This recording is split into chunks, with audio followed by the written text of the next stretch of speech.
Ada seorang syekh di Saudi kejadian, itu ahli Quran, suka menerima setoran Quran. Nah ini bagus nih, satu kali datang seorang pemuda, mukanya udah kusut, banyak masalah. Datang ke syekh itu mengatakan, "Syekh, aqrinil Quran, tolong bacakan pada saya Al-Quran." Pemuda ini benar tuh. Sebab kalau mau tenang, maaf ya, ada banyak masalah atau yang sedang dihadapi, jangan banyak curhat di tempat yang tidak benar. Ya, media sosial itu tempat yang tidak benar untuk curhat. Allah sudah berikan medianya, ruangnya ada, masjid, datang ke masjid. Antum baru masuk aja, sebagian ketenangan sudah hadir. Wudu atau buka mushaf, ya, curhatkan kepada Allah. Innama ashku bathi wa huzni ila Allah. Di surat Yusuf kan demikian. Anak ini datang ke masjid, udah benar, datang ke syekhnya, "Teh, tolong bacakan Al-Quran kepada saya, ingin tenang." Kata syekhnya, "Saya sedang nerima murajaah ini dulu, kamu ambil wudu, sholat tuh 2 rakaat. Nanti setelah selesai saya bacakan kepada kamu Al-Quran." Ini kisah nyata. Dan dia ikut. Makanya kalau guru katakan, ikut saja sepanjang guru itu thiqah. Jangan banyak tanya. Kalau gurunya thiqah, sanad ilmunya tersambung pada Rasulullah, udah sami'na wa ata'. Nah, bukan sami'na wa nanyaina. Kalau gurunya thiqah, itu thiqah. Makanya di Timur Tengah itu ada kualifikasi, ada ustaz, ada da'i, mubaligh, ada alim, ada mufti, ada qadhi. Kalau mufti sudah ngasih fatwa, jangan ditanya, itu aib. Apalagi ilmunya nggak nyampe. Ya, cuma problemnya kan di kita disebut ustaz semua, sehingga sulit bedakan mana yang thiqah, mana yang tidak thiqah. Tapi kan kelihatan dari kapabilitasnya, latar belakangnya macam-macam. Kalau ada orang thiqah, ikuti. Itu diikuti wudhu beliau, langsung ke bagian terdepan sholat, saf depan. Nah, si guru ini ketika melihat itu, sengaja agak dilamakan tuh yang merajaah, tambah lagi sampai 30 menit. Ya, begitu selesai si pemuda itu sholat 2 rakaat dan dia menunggu sambil baca Quran, dia baca, dipanggil oleh syekhnya setelah selesai. Alia, begitu datang, sekarang sudah selesai, saya ingin bacakan pada engkau Al-Quran. Apa kata anak muda itu? "Sudah syekh, saya sudah merasa enak sekarang, terima kasih," katanya. Tidak jadi dibacakan Quran, langsung pulang. Muridnya penasaran, "Syekh, apa yang terjadi?" Perhatikan baik-baik, jaga kalimatnya ya, perhatikan baik-baik. "Saya melihat ketika dia datang, itu rohnya sedang lapar." Rohnya sedang lapar. Ini bahasa majaz maksudnya. Karena saat masuk tadi, mukanya itu kusut. Tapi begitu dia sholat, baca Quran, datang lagi mukanya sudah cerah. Kelihatan. Orang kan kalau punya beban, dengan tak punya beban, dari wajah kelihatan kan? Ya? Jawabannya sederhana.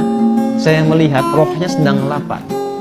Di tubuh manusia itu kan ada 3, ada fisik, ada akal, ada roh. Masing-masing butuh makanan. Fisik, makanan pokok. Ya, habis ini misalnya ada sarapan berjamaah, kalau ada, bisa. Nah, itu untuk fisik, untuk fisik. Ya, ada yang untuk akal, itu ilmu. Iqra bismi rabbikal ladzi khalaq. Afala yanzuruna ilal ibili kaifa khuliqat, atau afala yatadabbarunal Quran. Ngaji, belajar, itu untuk akal. Tidak dipakai akalnya, tidak diberi makan, tidak belajar, tumpul. Itu pusing juga. Kalau ada orang sehari nggak belajar, itu tumpul, itu pusing itu.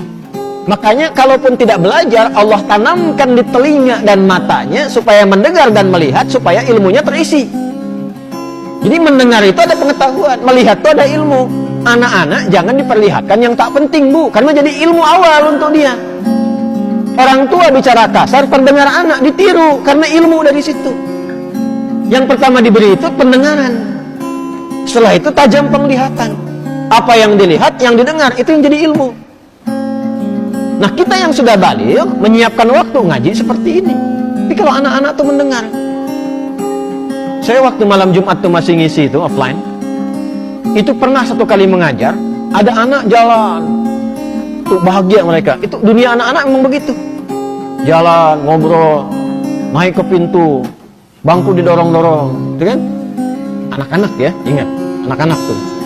Itu dunianya nggak apa-apa, nggak apa-apa. Satu kali orang tuanya mungkin melihat, wah ini khawatir mengganggu ke yang lain, bagus orang tuanya, dibawa keluar. Begitu mau dibawa keluar, saya bilang tunggu sebentar, tunggu, biar aja dulu, karena saya tidak merasa terganggu. Biar dulu. Boleh jadi orang tua yang menyimak pun, maaf, yang ditangkap tidak lebih banyak daripada anak itu yang kelihatan bermain. Saya tanya anaknya, dia mampu mengulang apa yang saya sampaikan. Yang bapaknya belum tentu bisa. Dari situ masuk ya tuh. Ilmu masuk dari situ. Nah, seperti halnya fisik butuh makanan, akal butuh makanan, ini roh pun butuh makanan. Karena roh itu sumbernya dari Allah, hanya Allah yang tahu. Allah yang siapkan menunya. Kalau akal sekarang bebas milih karena universal, Allah tebarkan umum. Makanya jangankan yang muslim, yang non-muslim pun bisa belajar, bisa pintar juga. Makanan universal. Jangankan yang beriman, yang tak beriman pun makan juga secara fisik. Tapi roh ini nggak bisa dicari. Allah hidangkan langsung, karena sumbernya langsung dari Allah. Quran surah 17 ayat 85. Yas'alunaka 'anil ruh, qulir ruhu min amri rabbi. Roh itu dari Allah. Karena itu menunya langsung Allah berikan. Itulah menu yang terkumpul dalam ibadah. Sholat, baca Quran, itu semua itu kebutuhan roh. Jadi kalau nggak sholat, gelisah rohnya. Cari terus gitu. Meditasi apa macam-macam cari. Karena nggak dapat bagiannya. Syekh itu mengatakan, itu rohnya sedang lapar. Begitu diberikan makanannya, kembali sehat.